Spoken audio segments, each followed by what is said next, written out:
I am a huge fan, and huge fan may even be an understatement, of learning languages. From owning numerous language learning materials to a Duolingo streak of almost 2,000 days, it is truly a grand hobby of mine. For years, I have learned Swedish, French, German, Spanish, and Italian specifically. Although I'm not necessarily fluent in any of these languages yet, I tend to immerse myself into these languages with online materials. Duolingo, books, podcasts, and all of the above, really. But my craving for new languages was always present, and I began thinking of how to change up my learning strategy. This brought me to the main idea of this entire video, Wikipedia.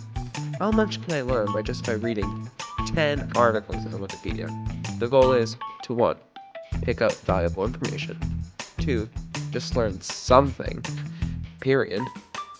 And 3. Improve past a low level or any other equal level on a relevant scale. I will take a placement test at the end of this challenge to see if any growth was really made.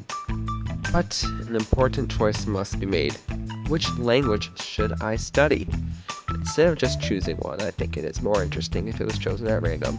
So I looked up the top 20 languages on Wikipedia in terms of number of articles, not including the ones I have already studied.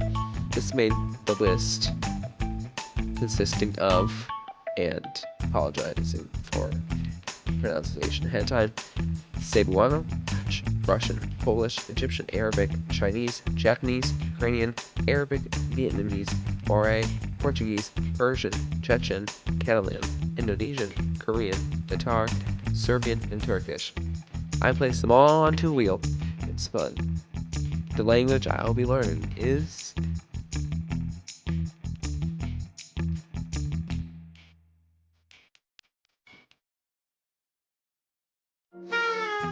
with Dutch finally chosen as the language of this challenge. The first article I will be reading is the language itself, Dutch, or rather Netherlands. Not gonna lie, the first thing I noticed was how long the article was. I don't know what I expected.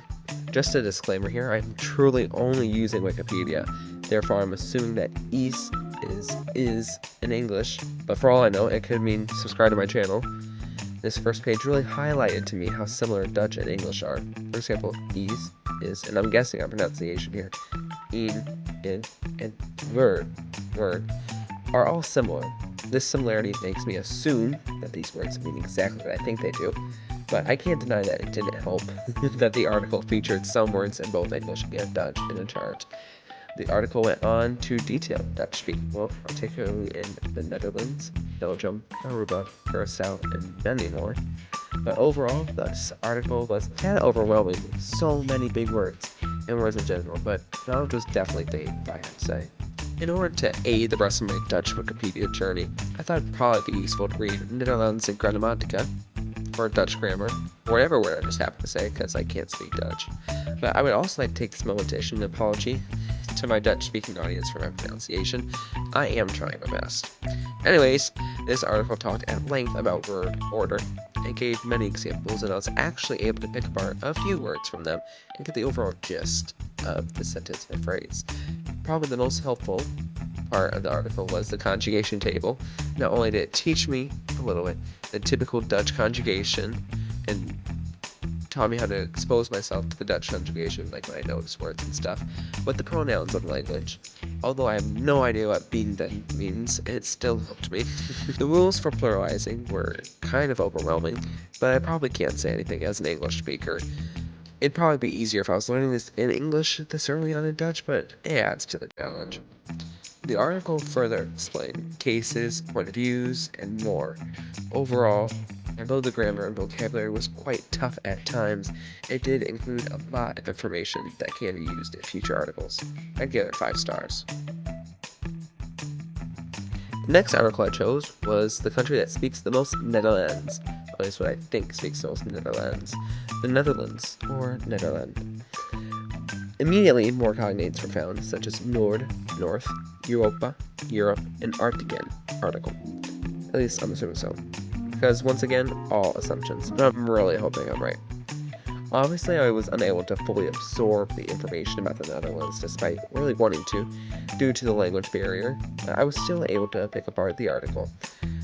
I did assume coming into this challenge that Dutch was going to be similar to English, so seeing so many cognates of a word I can deduce from studying other languages is giving me a little Dutch confidence boost, one could say.